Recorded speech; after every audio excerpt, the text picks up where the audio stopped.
எத்தனை பேர் சந்தோஷமாக இருக்கிறீங்க?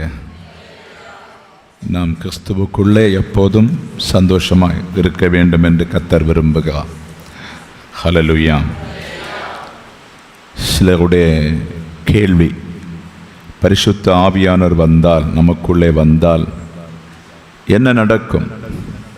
பரிசுத்த ஆவியானவர் ஒரு மனுஷனுக்குள்ளே வந்த பின்பு அவங்க எப்படி வாழுவாங்க, அவங்க சிந்தை எப்படி, இப்படியெல்லாம் பல கேள்விகள் கேட்குறாங்க. ஆனபடினாலே இந்த பரிசுத்த ஆவியானவர் வந்தாச்சுன்னு சொன்னால் என்ன நடக்கும் என்பதை நாம் கொஞ்சம் யோசித்து நாம் முடிக்க போகிறோம். அல்லேலூயா. பிரைஸ் எல்லாம். நீங்கள் அப்போஸ்தல புஸ்தகத்தில் நீங்கள் எடுத்துக்கொண்டீங்கன்னு சொன்னால் 1:8 நீங்கள் பார்த்தீங்கன்னு சொன்னால் படித்து பாருங்கள். அப்போஸ்தல புஸ்தகம் 1:8. பரிசுத்த ஆவி உங்களிடத்தில் வரும்போது நீங்கள் பலனடைந்து எருசலேமிலும் யூதேயா முழுவதிலும் சமாரியாவிலும் பூமியின் கடைசி பரியந்தமும் எனக்கு சாட்சிகளாக இருப்பீர்கள் என்றார். அல்லேலூயா. இதை நம்ம பார்த்துருக்கோம். இந்த செய்தியை கொஞ்சம் நம்ம இந்த சாட்சிகளாக இருக்கிறதை குறித்து நம்ம பார்த்துருக்கோம். ஆனால் இதில் பார்த்தீங்கன்னு சொன்னால் பரிசுத்த ஆவியான ஒரு மனுஷனுக்குள்ளே வந்தாச்சுன்னு சொன்னால் என்ன மாற்றம் உண்டாகும் என்பதை நாம் இன்றைய தியானிக்க போகிறோம். அல்லேலூயா. பாருங்கள், யோவான் சுவிசேஷத்தில் பார்க்கும்போது 16:7 பார்க்கும்போது பரிசுத்த ஆவியான ஒரு மனுஷனுக்குள்ளே வரும்போது சகல சத்தியத்துக்குள்ள நடத்துவார். அல்லேலூயா. சகல சத்தியத்துக்குள்ளும். அவங்க எப்பவும் பயந்து கொண்டிருப்பாங்க. அவங்க எப்போதுமே நான் சத்தியம் அறிகிறது சரியா, நான் எப்படி வளருகிறேன், நான் எப்படி கிறிஸ்துவுக்குள்ள பெறுகிறேன், அந்த கிறிஸ்துவோடு உள்ள ஐக்கியத்தில் என்ன செய்வாங்கன்னு சொன்னால் அவங்க பெருகி கொண்டே இருப்பாங்க. அல்லேலூயா. ஒரு பயம் உண்டாகும். பரிசுத்த ஆவியானவர் வந்த உடனே ஒரு பயம் உண்டாகும். அப்போ பயப்படுகிற ஆத்துமா, ஆராதனையில் வருகிற ஆத்துமா, சத்தியத்தை கேட்க வருகிறவங்களுக்கு என்ன செய்வாங்கன்னு சொன்னால் அவர் எல்லாமோ அவருக்குள்ள இருக்கிறதோ அதை சகல சத்தியத்தையும் சபைக்கு வெளிப்படுத்துவார். ஆமே. சகல சத்தியத்தையும் வெளிப்படுத்துவார். ஒன்றும் குறை வைக்க மாட்டார். ஏன்னு சொன்னால் நீங்கள் விரும்புவது உண்மையானால், நீங்கள் ஆண்டவராய் இயேசுனுடைய சத்தியங்களை முழுவதும் அறிந்து கொள்ள வேண்டும் என்று சொல்லி தாகத்தோடு நீங்கள் சபைக்குள் வந்தால் நிச்சயமாய் அவர் எல்லா சத்தியத்தையும் வெளிப்படுத்துவார். ஒன்றும் அவர் மறைத்து வைக்க மாட்டார். ஆமே. கடந்த நாளோட நம்ம பார்த்தோம். இனி அவர் செய்ய போறத பார்த்தீங்கன்னு சொன்னால் நீங்கள் சிநேகிதராக இருக்கிறதுனால எல்லாத்தையும் உங்களுக்கு நான் வெளிப்படுத்துறேன்னு சொன்னார். ஆமே. ஹல்லேலூயா. ஒரு எஜமான் வேலைக்காரனுக்கு எல்லாத்தையும் வெளிப்படுத்த மாட்டான். ஆனால் நீங்கள் எனக்கு ஒரு சைடு பார்க்கும்போது பிள்ளைகள் என்று சொன்னார், இன்னொரு சைடு பார்க்கும்போது சிநேகிதனாக இருக்கிறதுனால எல்லாத்தையும் வெளிப்படுத்துவேன்னு சொன்னார். அல்லேலூயா.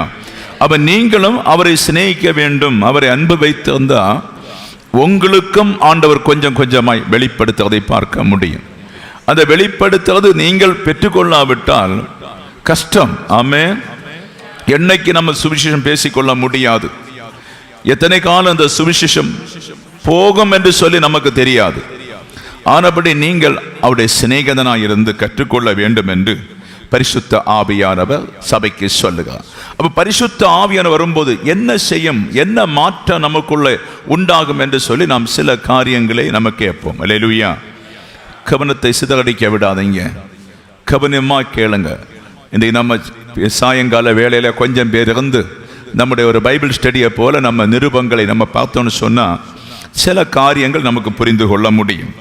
பார்த்தீங்கன்னு சொன்னால் பரிசுத்த ஆவியானவர் வரும்போது கலாத்தியர் 2:20 பார்க்கும்போது பழைய வாழ்க்கையை நீங்கள் சிலுவையிலே அறைந்து விட்டு ஒரு புதிய வாழ்க்கைக்குள்ளே கடந்து வருகிறதை பார்க்க முடியும். அல்லேலூயா. பவுல் சொல்லும்போது இனி நான் அல்ல கிறிஸ்துவே. ஆமே. படிப்பானாலும், பெரிய பெரிய பட்டமானாலும், பணமானாலும், அந்தஸ்தானாலும், வேலையானாலும், எந்த விதமான உயர்ந்த பொருட்களானாலும், விலையேறப்பெற்ற கார் மங்களாவானாலும் எந்த விலையேற பெற்றதிலும் நோட்டம் போகாது. அல்லேலூயா. அழிந்து போற பொருட்கள் மேல நோட்டம் போகாது. அழிந்து போற காரியங்கள்ல நோட்டம் போகாதபடி அழியாத கிறிஸ்துவை தேடுகிறதுனால அவர் சொல்ல, இனி நான் அல்ல, இவ்வளவு சத்தியத்தை அறிந்து விட்டேன், இவ்வளவு காரியத்தை நான் புரிந்து விட்டேன். இந்த பூமி அழியும் என்று அவருக்கு தெரியும். இந்த பூமி அழிந்து சுக்கு சுக்காய் போகும் என்று தெரியும். அழியாத இயேசு கிறிஸ்துவை அவர் பெற்றுக்கொள்வதற்கு சொல்லுகிறார், இனி நான் அல்ல. அல்லேலூயா. நாம் அறியாத நாட்கள்ல இயேசு கிறிஸ்துடைய வழிகளை புரியாத நாட்கள்ல நான் எப்படி படிக்கிறவன், நான் என்ன ஆளு, நான் என்ன ஜாதி, நான் எப்படிப்பட்ட மதத்தை சார்ந்தவன், எங்களுடைய பாரம்பரியம் என்ன, எங்க குடும்ப வாழ்க்கை என்ன, எங்க கோத்திரம் என்ன, எங்க ஜாதிகள் என்ன, இப்படி எல்லாமே நாம் கிறிஸ்துவை அறிவதற்கு முன்னே நன்றாய் இப்படித்தான் வாழ்ந்து கொண்டிருந்தோம். இப்போது வானத்தையும் பூமியையும் படைத்த சர்வேசனாய் இயேசு கிறிஸ்து உங்களுக்காக எனக்காக சிலுவையில மரித்து நம்மை மீட்டு ரட்சிப்பு தந்தது பவுல் அறிந்ததை போல நாமும் அறிந்து கொண்டோம். இனி ஒருபோதும் நான் என்று சொல்லக்கூடாது. அல்லேலூயா.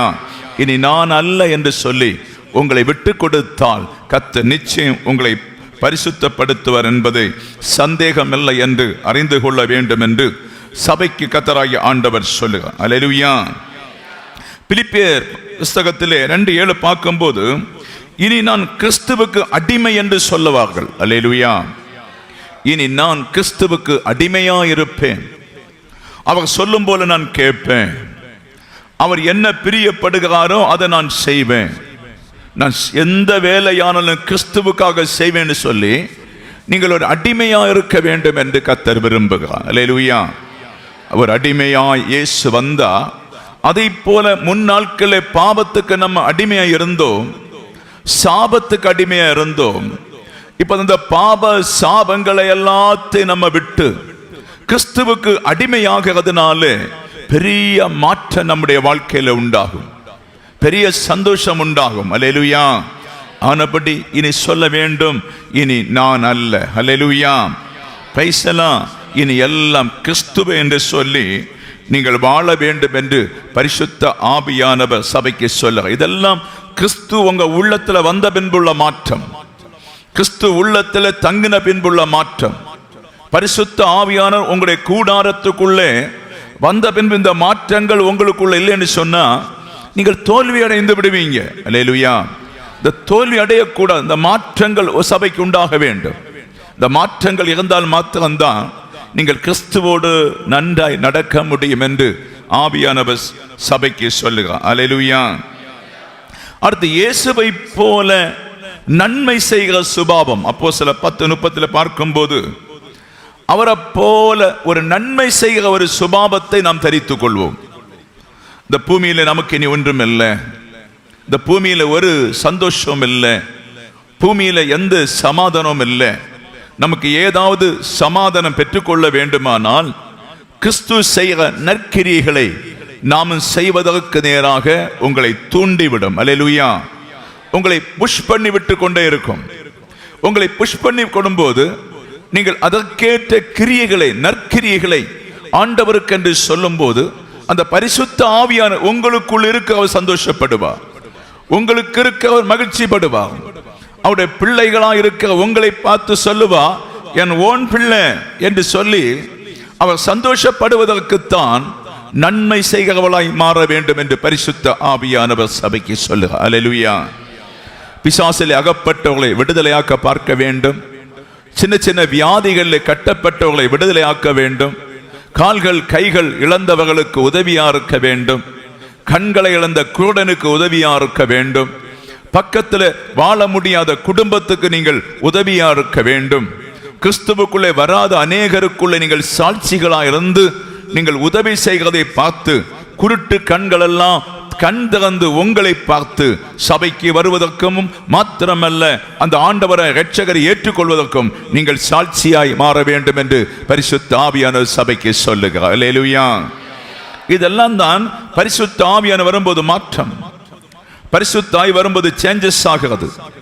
இதெல்லாம் நம்முடைய வாழ்க்கையில சேஞ்சஸ் ஆச்சுன்னு சொன்னா நீங்கள் கிறிஸ்துவின் ஆலயமாய் சீக்கிரமாய் மாறிவிடலாம். அல்லேலூயா. கிறிஸ்து விரும்புகிற ஒரு நல்ல பூரணமான ஆலயமாய் உங்களுக்கு மாறுவதற்கு கர்த்தர் நல்ல சென்ஸை கர்த்தர் உங்களுக்கு தருகிறார். இதை பெற்றுக்கொண்டு அதன்படி செய்யுங்கள் என்று பரிசுத்த ஆவியானவர் சொல்லுகிறார். அல்லேலூயா. இயேசுவை போல ஒரு ஆத்தும தாகம். ஆமென். கல்வாரி சிலுவையிலே நிற்கும் போது தாகம் தாகம் என்று சொல்லி கதறதை பார்க்க முடியும். அல்லேலூயா. Praise the lord. காடி வந்து பார்த்தீங்க சொன்ன நோய், அந்த வேதனை போக்குற காடியை கலக்கி இயேசுவிலே கொடுத்தார்கள். இயேசுவுக்கு நேராய் கொடுக்கும் போது அவர் அதை வாங்கிக் கொள்ளவில்லை. ஆமென். அந்த காடி மருந்து அவர் குடிக்கும் போது அவர் இருக்கின்ற வேதனை, அவரிடத்தில் இருக்கின்ற வலிகள், அவரிடத்தில் இருக்கின்ற கஷ்டங்கள் எல்லாம் நீங்கி சில இளைப்பாறுதல், கொஞ்ச நேரம் இளைப்பாறுதலுக்காக கொடுக்கும் போது அந்த காடியை வாங்கிக் கொள்ளவில்லை. காரணம், அவர் உங்களை குறித்தொரு தாகம். Price the Lord. அப்ப அதை போல நமக்கும் ஆராதனை குறித்தொரு தாகம் உண்டாக வேண்டும், ஜபத்தை குறித்தொரு தாகம் உண்டாக வேண்டும், பரிசுத்தத்தை குறித்தொரு தாகம் உண்டாக வேண்டும். நாளுக்கு நாள் சபையிலே நாம் சீர்திருத்தமாய் மாறி பரலோக ராஜ்யத்தை அடைவதற்காக உங்களுக்கு ஒரு தாகம் உண்டாயிருக்க வேண்டும் என்று ஆவியானவர் விரும்புகிறார். அல்லேலூயா. ஒரு தாகம். படிக்க வந்திருக்கிறீங்க, கற்றுக்கொள்ள வந்திருக்கிற. என்ன கற்றுக்கொண்டோம்? எதை குறித்து நம்ம கற்றுக்கொண்டோம்? கற்றதை நாம் எப்படி செய்கிறோம்? எப்படி கற்றதை நாம் வெளியே செய்கிறோம் என்று சொல்லி நீங்கள் யோசித்து பாருங்க. அந்த தாகம் இருக்கிறதா? அல்லேலூயா. என்னால ஒரு ஆள் ரட்சிக்கப்படுறது, அப்படி ஒரு தாகம் வேணும். என்னால சித்தி ரட்சிக்கப்பட வேண்டும், என்னால மாமி ரட்சிக்கப்பட வேண்டும், என்னால மருமகள் ரட்சிக்கப்பட வேண்டும், என்னால கொழுந்தனார் ரட்சிக்கப்பட வேண்டும், என் சாட்சியை பார்த்து ஒருவராது என் வீட்டின் பக்கம் ரட்சிக்கப்பட வேண்டும் என்று சொல்லி ஒரு தாகம் உண்டாக வேண்டும். ஆமென். Praise the lord. தாகம் இருக்கிறதா? ஹல்லேலூயா. எத்தனை பேருக்கு இருக்கு அந்த தாகம்? வேலை செய்யும் போது இயேசுவை பற்றி பேச ஒரு தாகம் உண்டாக வேண்டும். இயேசு அந்த தாகத்தை சொல்லுகிறார். தன்னுடைய தாகத்தை அல்ல, தன்னுடைய தாகத்தை, தன்னுடைய வேதனையும் அல்ல, தன்னுடைய பாரத்தை அல்ல. நான் தாகமாக இருக்கிறேன் என் பிள்ளைகளை சேர்ப்பதற்காக, பிள்ளைகள் என்னோடு வருவதற்காக தாகமாக இருக்கிறேன். அழிந்து கொண்டிருக்கின்ற ஆத்துமாக்கள், பிசாசின் கையில் இருக்கின்ற ஆத்துமாக்களை மீட்கத்தான் வந்திருக்கிறேன். எத்தனை பேர் மீட்டு என் சொந்த பிள்ளைகளை மாறுவார்களோ என்று சொல்லி சிலுவையிலே ஒரு தாகமாக இருக்கிறேன். அல்லேலூயா. உங்களுக்கு பாடுகள் இருந்தாலும், உங்களுக்கு சில நெருக்கங்கள் இருந்தாலும், உங்களுக்கு சில சொந்த கவலைகள் இருந்தாலும், ஒரு பக்கமாய் ஆத்தும தாகம் இருக்க வேண்டும் என்று ஆண்டவர் விரும்புகிறார். அல்லேலூயா. ஒரு பிள்ளைக்குள்ள பரிசுத்த ஆவியானவர் வந்தா அவருடைய சிந்தை வந்துடும்.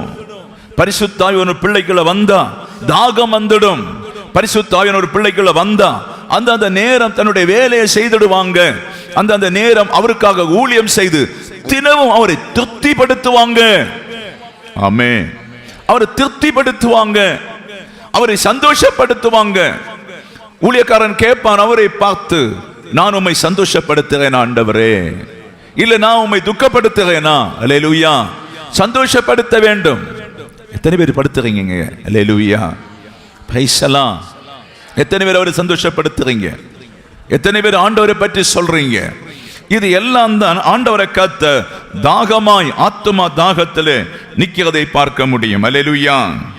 இயேசுவை போல பிதாவின் சித்தம் செய்ய தூண்டும். ஆமென். இயேசுவை போல பிதாவின் சித்தத்தை, இயேசு எப்படி பிதாவின் சித்தத்தை செய்ய வந்தாரோ அதே போல பரிசுத்த ஆவி இருக்கிற ஒரு நபர் அந்த இயேசுவின் சித்தத்தை செய்யும்படியாக தூண்டிக்கொண்டே இருக்கும். அல்லேலூயா. ஆமென். பிதாவின் சித்தம் என்ன? ஹல்லேலூயா. நீங்கள் அறியாத ஒரு போஜனம் உண்டு, நீங்கள் அறியாத ஒரு காரியம் உண்டு. நான் பிதாவினுடைய சித்தத்தை செய்யவே இந்த பூமியில பிறந்திருக்கிறேன்னு சொன்னார். அல்லேலூயா. நாமும் பூமியில பிறந்தது பிதாவின் சித்தத்தை செய்யத்தான். ஒரு காலம் நாம் அறியாம வாழ்ந்தது உண்மை, ஒரு காலம் விக்கிரத்தை சேவித்தது உண்மை, ஒரு காலம் கிறிஸ்தவன் என்று சொல்லி நடித்தது உண்மை. அன்றை கிறிஸ்து உங்களுக்குள்ளும் எனக்குள்ளும் இல்லை. அன்றை கிறிஸ்து நமக்குள்ளே வாஸ்பரிக்கவில்லை. ஆனபடினால அந்த நாள்ல பல வழிகள் நடந்ததுனால அதெல்லாம் ஆண்டவர் நினைத்து பார்ப்பதில்லை. இப்போது பரிசுத்த ஆவியினாலே மறுபிறப்பாய் இருக்கிறோம். மறுபிறப்பு. அல்லேலூயா. அந்த மறுபிறப்பு ஆனதுனால என்ன செய்யணும்?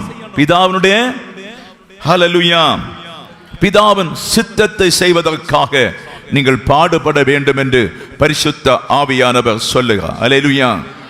பிதாவின் சித்தம் என்பது என்ன? உலகம் முழுவதும் இயேசுவை அறிவிக்க வேண்டும். உலகம் முழுவதும் பரிசுத்தமாக வேண்டும். உலகத்தில் இருக்கிற அத்தனை பிள்ளைகளும் கிறிஸ்துவுடையது. அத்தனை பிள்ளைகளையும் தன்னுடைய சொந்த மனவாட்டியாய் சேர்ப்பதுதான் பிதாவின் சித்தம். ஹல்லேலூயா. தன்னிடத்தில் சேர்க்கிறது சொந்த அது பிதாவுக்கு சித்தம். சகல ராஜ்யங்களும் வசனம் போக வேண்டும்.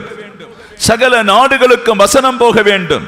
சுவிசேஷம் எல்லா நாடுகளும், எல்லா ஜாதிகளும், எல்லா மதங்களும், எல்லா கொள்ளைக்காரர்களும் எல்லாருமே இயேசு கிறிஸ்துடைய வசனத்தை கேட்க வேண்டும்.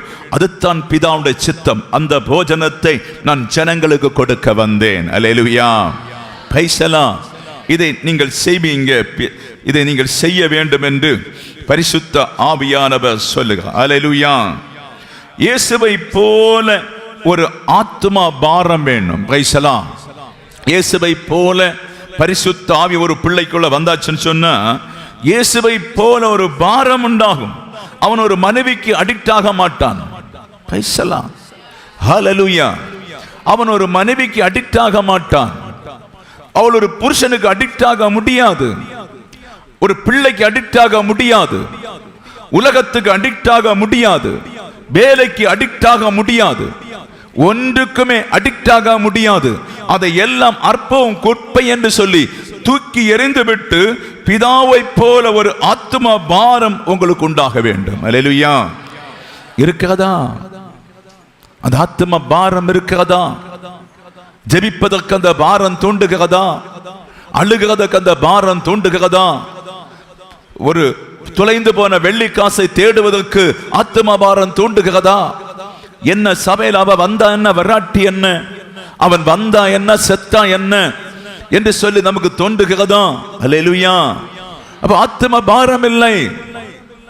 வெள்ளி காசை குறித்து, தொலைந்து போனதை குறித்து பாரம் இல்லை.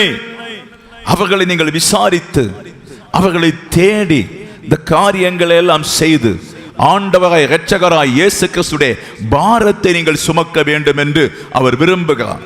அவர் சொல்லும்போது ஒரு எஜமானுக்கு 100 ஆடுகள் இருந்து ஒரு ஆடு காணாமல் போனா அந்த எஜமான் எப்படி 99 ஆடுகளையும் மந்தையில விட்டு விட்டு ஒரு ஆடை தேடி போகாமல் இருப்பானோ என்று சொல்லி கர்த்தர் கேட்கிறார். அல்லேலூயா. நம்முடைய சபையிலே உண்டு.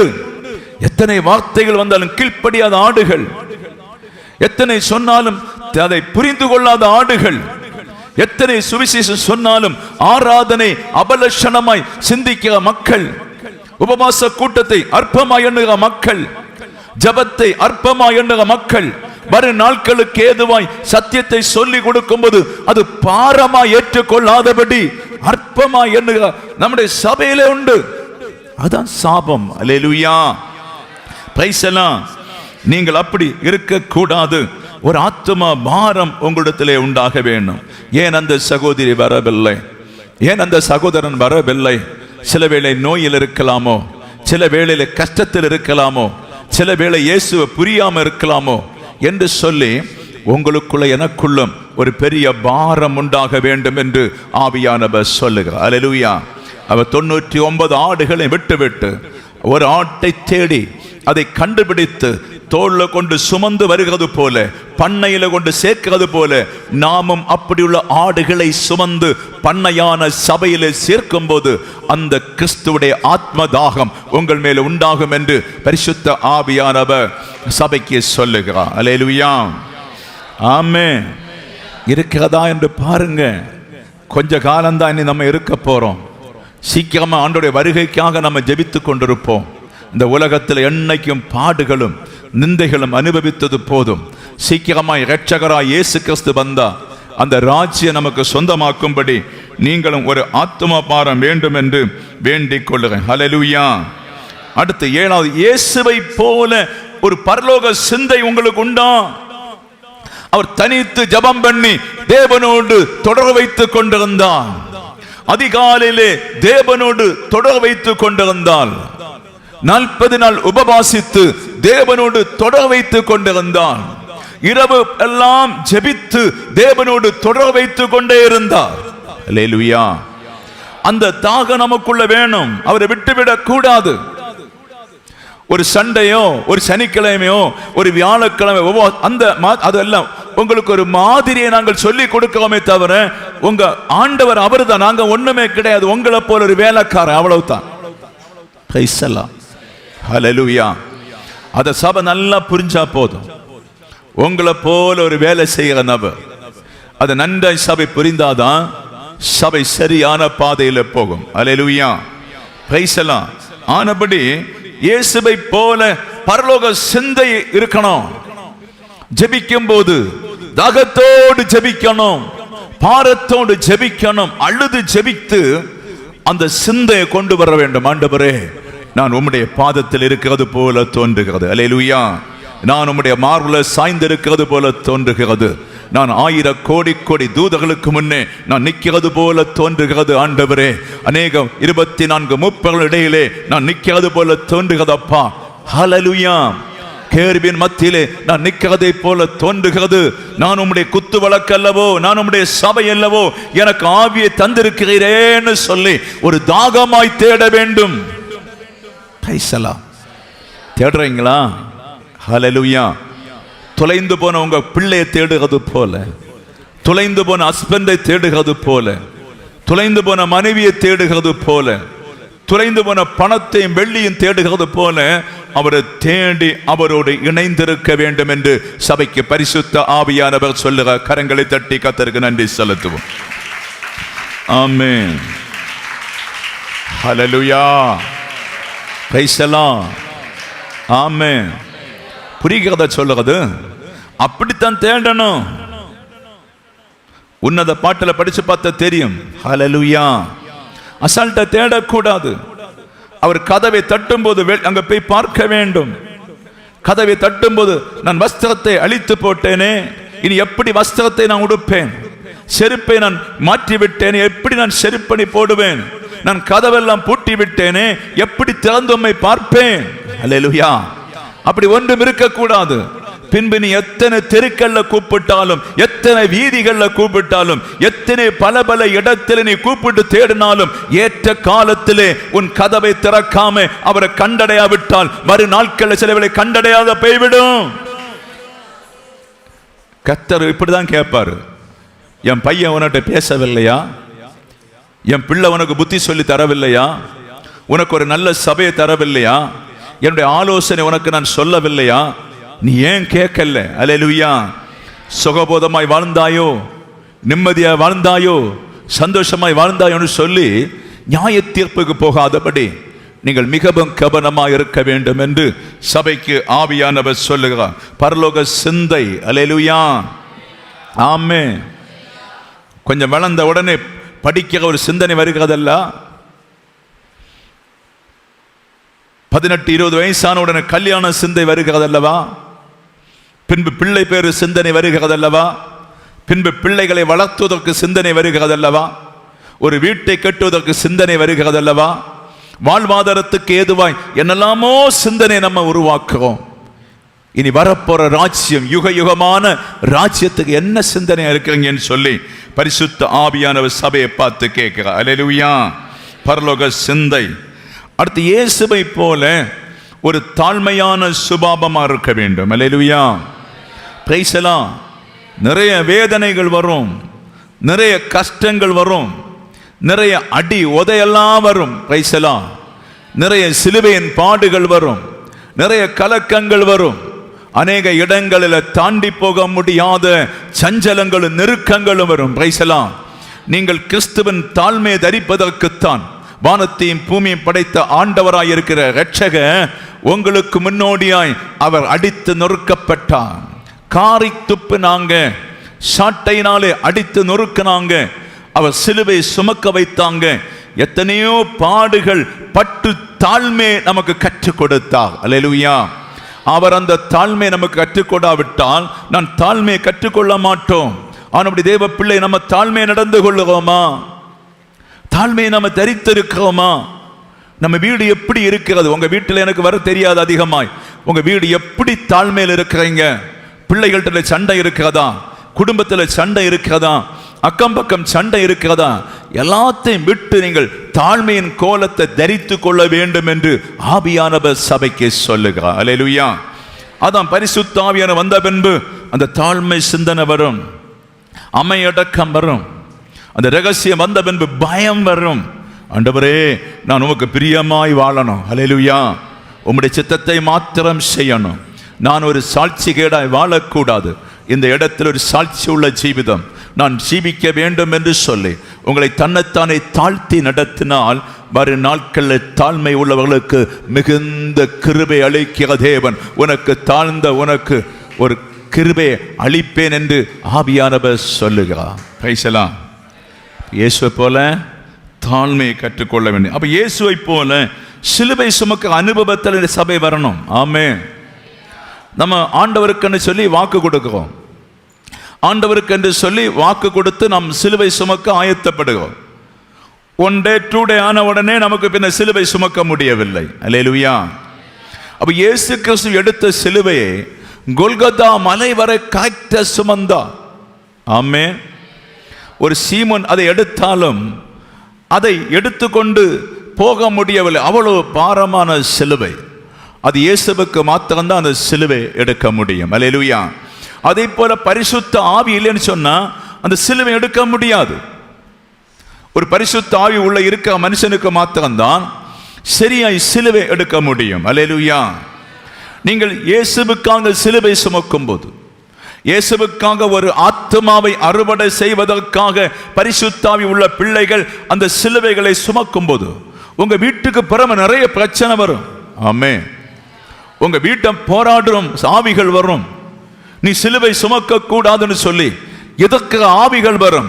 அதை உடைப்பதற்கு செபிக்கணும். உடைத்து அதை தள்ளிவிட்டு நீ போக வேண்டிய பாதையிலே சிலுவை சுமந்து போக கொண்டே இருக்க வேண்டும். அல்லேலூயா. பிரைஸ்லாம்.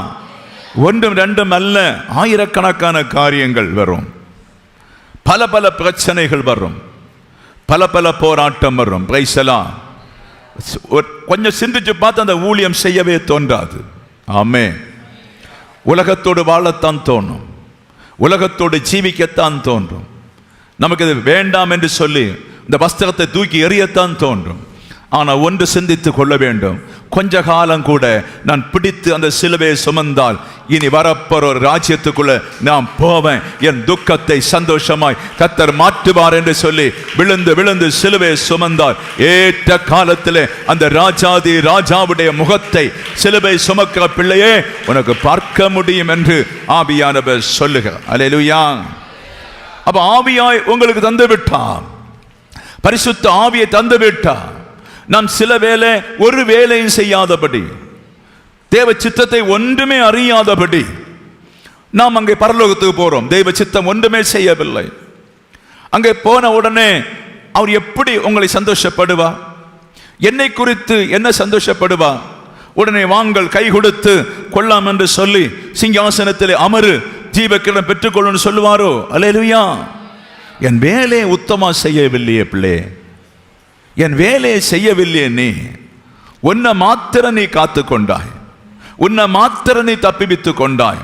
நான் உனக்கு பரிசுத்த ஆவி என்னை உனக்கு கொடுக்கும் போது என் சிந்தனை உனக்குள்ளே வைத்து எத்தனையோ காரியம் நீ செய்வாய் என்று சொல்லி அல்லவோ அந்த ஆத்மாவிலே என்னுடைய பாரத்தை சிந்தனை வைத்தேன். நீ ஏன் செய்யவில்லை என்று கேட்பார். அல்லேலூயா. ஆமே, கேட்பார். பரலோக ராஜ்யம் ஈசி அல்ல. நாம் செய்கிற நன்மையான அவர் கொண்டு வருவா, நாம் செய்த தீமையானாலும் கொண்டு வருவா. நாம் இங்கே செய்கிறதுக்கு எல்லாத்துக்கும் அதனதன் கூலி உண்டு, அதை சந்தித்துத்தான் ஆக வேண்டும். இன்றைக்கு இயேசுவை நீங்கள் பார்க்கவில்லை, ஆவியிலே பார்த்து கொண்டிருக்கிறீங்க. ஆனபடி முகமுகமாய் பவுல் சொல்வது போல முகமுகமாய் காண வேண்டிய நாட்கள் வரும். பிரைசலாம். இப்போ கண்ணாடியில நிழலாட்டமாய் பார்த்து கொண்டிருக்கிறான் அவர். ஆமே, கண்ணாடியில நம்முடைய நிழல்களை காணுவது போல பார்த்து கொண்டிருக்கிறான். ஒரு நாள் நிரந்தரமாய் அவரோடு சேர்ந்து வாழுகிற காலம் வரும். ஆனபடி தேவ பிள்ளைகளுக்கு சொல்லுங்க, இயேசுவை போல சிலுவை சுமக்க வேண்டும் என்று பரிசுத்த ஆவியானவர் சொல்லுகிறார். அல்லேலூயா. அடுத்து, இயேசுவை போல பாடு பரியாசம் நிந்தை அனுபவிக்க கற்றுக்கொள்ள வேண்டும். ஆமென். அப்ப இன்றைக்கு பார்த்தீங்க சொன்ன சில ஊழியம் நமக்கு இங்க பார்த்தீங்கன்னு சொன்னா இந்த கன்னியாகுமரியில் கொஞ்சம் கேரளாவில் எல்லாம் கொஞ்சம் சுமுத்தா போகுதுன்னு பார்க்காதீங்க. வட மாநிலங்கள் பல இடத்துல ஊழியம் சுமுத்தில்ல, பெண்களுக்கு பாதுகாப்பு இல்லை, கற்பழிக்கப்படுறாங்க, அடிக்கப்படுறாங்க, நிறைய சித்திரவாதைகளை பெண்ணிக்கொண்டு செய்யறாங்க. அல்லேலூயா. அதன் மத்தியில தான் ஊழியம் செய்யறாங்க. கொடூரமான தாக்குதல், கொடூரமான சீற்றல், ஆர்எஸ்எஸ் பிரச்சனை, பிஜேபியுடைய பிரச்சனை, மத தலைவருடைய பிரச்சனை, ஆண்டவரை அறியாத நாய்களுடைய பிரச்சனைகள் எல்லாம் அவங்க ஒவ்வொரு நாளும் சகித்து சகித்து சகித்துத்தான் தன்னுடைய ஊழியத்தை செய்யறாங்க. ஒளித்து ஊழியம் செய்யறாங்க. எப்படியாவது அந்த பரலோகத்தை அடைவதற்காக, எப்படியா அந்த பரலோகத்தை பெற்றுக்கொள்வதற்காக. இந்த பூமியில நம்ம சந்தோஷப்பட்ட என்ன இருக்கிறது? சிரித்து கொண்டிருந்த என்ன இருக்கிறது? திருமண வீட்டுக்கு போன என்ன இருக்கிறது? ஜாலி அடித்த என்ன இருக்கிறது? தோழியோடு பேசி சந்தோஷப்பட்ட என்ன இருக்கிறது? வாலிப நண்பர்களை கூப்பிட்டு கதை பேசின அவனுக்கு என்ன இருக்கிறது? அல்லேலூயா. இதுல என்ன சந்தோஷம் இருக்குதுங்க? வேலை இடத்துல சிரிச்சு கழித்த என்ன சந்தோஷம் இருக்கு? அந்த இடத்துல கிறிஸ்துவை பற்றி ஏதாவது ஒன்று சொல்லி, அவருடைய ராஜ்யத்தை பற்றி சொல்லும் போது உனக்கு பரியாசம் சொல்லுவாங்க, பாடுகள் வரும், நிந்த வரும், அவமானம் வரும். உனக்கு வருகிற பாடுகளை, நிந்தைகளை நீ ஒரு வஸ்திரத்தில் இருக்கிற அழுக்கை துடைத்து விட்டு மீண்டும் அந்த காரியத்தை நீ செய்து பிரயாசப்படும் போது பரலோக ராஜ்யம் உனக்காய் திறக்கப்படும் என்று பரிசுத்த ஆவியானவர் சபைக்கு சொல்லுக. அல்லேலூயா. போன்ல பேசலாம் ஊழியம், போன்ல ஜெபிக்கலாம், போன்ல அநேகருக்கு ஊழியம் செய்யலாம். ஆமே. சில பாத்திரங்களுக்கு போன் நம்பரை வாங்கி வைத்து கூப்பிடலாம், கர்த்தரை பற்றி நன்றாய் சொல்லிக் கொடுக்கலாம். இதெல்லாம் நீங்க செய்து பாருங்க, வரும் நாட்கள்ல பரலோக சிந்தை வரும் என்று கர்த்தர் சொல்லுகிறார். அல்லேலூயா. அடுத்து இயேசுவை போல மரிப்பதற்கு தோன்றும் கடைசியாக. ஆமென். இனி நான் அப்பன் மரித்ததை போல மரிக்க கூடாது, பாவியாய் தாத்தா மரித்ததை போல பாவியாய் மரிக்க கூடாது, பாட்டி மரித்ததை போல நான் மரிக்க கூடாது, ஒரு துஷ்ட மனுஷன் மரித்ததை போல நான் மரிக்க கூடாது. அல்லேலூயா. கைலஞ்சக்காரன், கொள்ளைக்காரன், உலகத்தை நாடுகிறவன், திருடுகிறவன், இப்படி உள்ள மனுஷர்கள் சாகிறது போல நான் சாகக்கூடாது. நான் கிறிஸ்துவுக்குள்ளே சாக வேண்டும். அல்லேலூயா. கைசலாம். கிறிஸ்துவுக்குள்ளே சாக வேண்டும். மாத்திரமல்ல, கிறிஸ்துவின் பிள்ளையாய் உனக்கு முத்திரை போன ஆவியானவரை உனக்கு தந்ததுனால இன்றைக்கு பாவிகளும் துரோகிகளும் கெட்டி வைத்திருக்கிற மங்களா மாளிகை சகலதும் உனக்கு சொந்தமாக்கி கொள்ளலாம். ஆமேன். கிறிஸ்து 1000 வருஷம் அரசாட்சி செய்ய வரும்போது அவருடைய பிள்ளைகளுக்கு, பாடுபட்ட பிள்ளைகளுக்கு, துன்பப்பட்ட பிள்ளைகளுக்கு இந்த உலகத்திலே துன்மார்க்கன் சேர்த்து வைத்ததெல்லாம் உனக்கு கிடைக்கும் என்றுள்ள நம்பிக்கையோடு நீ ஊழியம் செய்ய வேண்டும். அல்லேலூயா. இன்றைக்கு ஒன்றும் கிடைக்காது. இன்றைக்கு சிலப்போ உனக்கு ஒன்றுமே கிடைக்காது. அநேக கோடீசர் வைத்திருக்கின்ற சொத்துக்கு நீ சொந்தக்காரி. அநேக கோடீசர் வைத்திருக்கின்ற BMW பிற எல்லா கார்களும் உனக்கு சொந்தமாக்கி கர்த்தர் தருவா. அல்லேலூயா. பொன்னும் வெள்ளியும் உனக்கு ஒரு மலம் போல குவியத்தக்கதாய் கர்த்தருடைய நாட்கள்ல அது சம்பவிக்கும். பிரைஸ் எல்லாம். ஆமென். கர்த்தர் வரும்போது சம்பவிக்கும். நீ கடக்காரியா இருக்கலாம், நோய்பட்டவளா இருக்கலாம், நெருக்கப்பட்டவரா இருக்கலாம், லாசரை போல பற்கள் உள்ள ஆளா இருக்கலாம். அதன் மத்தியிலே ஏதாவது ஒரு ஊழியம் செய்யும் போது இயேசுவின் தேஜஸ் சரீரமாய் நீ மாற்றப்படுவாய். அல்லேலூயா. அந்த மகிமையான சரீரமாய் மாற்றப்படுவாய். அதை நம்பி நான் இயேசுவை போல வாழ்ந்து, இயேசுவை போல ஜீவித்து, நான் இயேசுவை போல பரிசுத்தமாய் மரிப்பதற்கு நீ ஆயத்தப்பட வேண்டும். மாத்திரமல்ல, அவரை போல உயிர் தெழும்பி, அல்லேலூயா, தேவனுடைய ராஜ்யத்து போவதற்காக நீ பாடுபட வேண்டும். ஒரு பிள்ளைக்குள்ளே பரிசுத்த ஆவியின் அபிஷேகம் வந்தால், அந்த தேவ பிரசன்னம் வந்து உங்களுக்குள்ளே ஆளுகை செய்தால், அப்போஸ்தலர் 1:8 பரிசுத்த ஆவி உங்களிடத்தில் வந்து பலனடையும் போது, அல்லேலூயா, அது மனுஷன் கொடுக்கிற ஆவி அல்ல, உன்னதத்திலிருந்து வருகிற ஆவி. அந்த ஆவி வந்ததை நீ ஜெபிக்க தொடங்குவாயானால் அவர் சகல சத்தியத்துக்குள்ள உன்னை நடத்த தொடங்குவா. ஆமென். சகல சத்தியத்துக்குள்ள உன்னை நடத்தி உன்னை அழகாய் பரிசுத்தப்படுத்தி வரப்போற ராஜ்யத்துக்கு ஏதுவாக உன்னை பரிசுத்தப்படுத்துவது நிச்சயமானபடி என்னுடைய பிள்ளை, நீ எப்போதும் இயேசுவின் சிந்தையாய் இருக்க வேண்டும் என்று பரிசுத்த ஆவியானவர் சொல்லுகிறார். அல்லேலூயா. நம்முடைய நாட்கள் எப்போதென்று முடியாது. நம்முடைய நாட்கள் காலமே சாயங்காலம் பூத்து போற ஒரு புல்லுக்கு ஒப்பா இருக்கும். அதுக்கு ஒரு பூ கொப்பா இருக்கும். நமக்கு இங்கே ஒன்றுமே இல்லை, ஒன்றும் கொண்டு வந்ததும் இல்லை. ஆனபடி ஆண்டவர்கிட்ட நம்ம கேட்போம், ஆண்டவரே என்னை சகல சத்தியத்துக்குள்ள நடத்தும் என்று கேட்டால் கர்த்தர் அப்படியே உங்களை சகல சத்தியத்துக்குள்ளும் அவர் நடத்த வல்லவராயிருக்கிறார். ஹல்லேலூயா. ஆமே. ஆண்டவருடைய சமூகத்தில் ஒப்பு கொடுத்து நாம் ஆண்டவருடைய சமூகத்தில் ஒப்பு கொடுத்து கேட்போம்.